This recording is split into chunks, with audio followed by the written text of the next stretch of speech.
delicious and tender, juicy pork chop. So, ang ating lulutuhin ngayon ay pork chop. Lulutuhin natin sa kawali at ayan ay nalagyan na ng seasoning.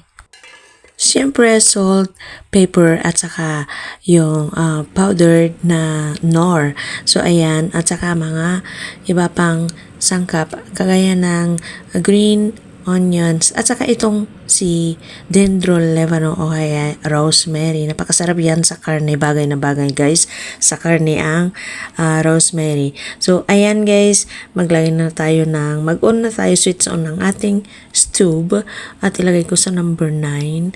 At ayan, ready na siya at painitin na natin ang kawali. Ayan.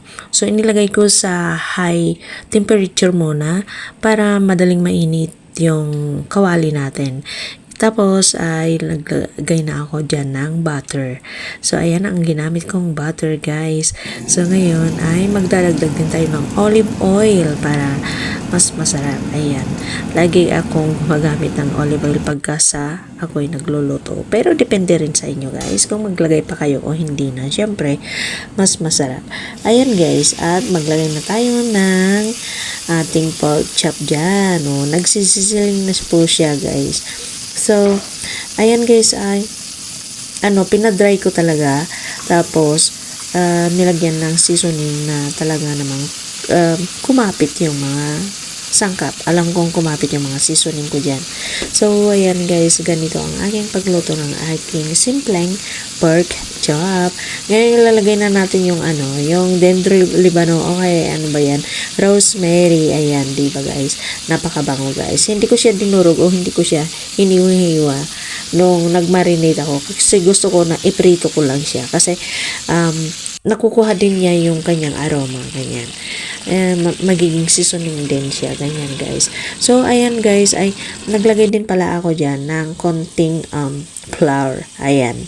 So, ito na nga siya guys. Alam nyo, yung ganyang pagluto ay napakasimple at napakasarap. Kasi, hindi ka na maglalagay ng kung ano-ano pa. Ayan. At binaliktad na natin yung isa. At ganito ang gusto kong luto ng pork chop sa kawali.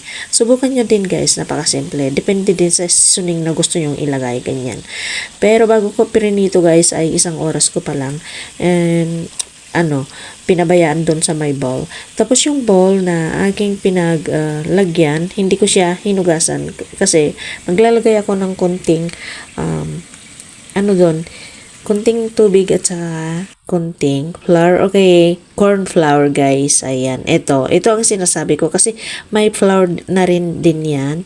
Ayan, lalagyan ko siya. Tapos, kunti lang nilagay ko kasi para hindi naman magiging parang pancake na yung ating lulutuhing pork chop. O, diba guys? So, ilalagay natin dito guys para magkaroon siya ng sauce. Ayan. So, napakabango na siya guys. Lalo na naprito na yung rosemary. Ayan ang sinasabi ko guys. O, diba?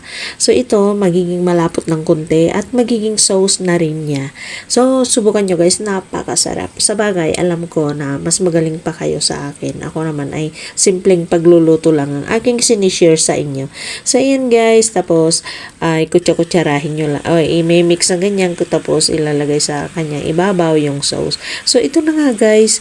Okay na siya. Napakasimpleng pagluluto. Sabi nga nila, simple is the best. O, diba? Ang sarap na ng sauce niya, guys, kasi pinalapot ko lang ng konti. So, ayan, ang ating 30 minutes cook. So, simple lang talagang magluto. Sa una ay high temperature and then low ay high temperature. Pero ngayon ay mahina lang ang pag-ano ko hanggang naluto. So, ito na siya guys. Ayan na, napakasarap, napaka-juicy and delicious. Kasi syempre, tinikman na natin. Kaya alam ko ang aking sinasabi. So, ito na siya guys, ang ating product.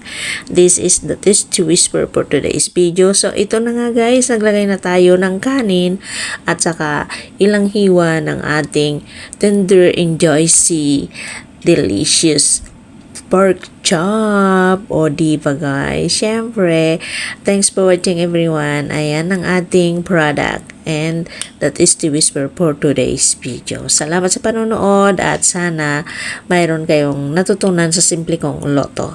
Ayan ang ating pork chop with rosemary. Ang bango niya guys. Ayan, o diba? Ganun lang kasimple ang magpagluluto ng ating pork chop guys dahil ayaw ko yung matigas yung kanyang pero be sure na lutong-luto siya. Oo, pero napakalambot niya.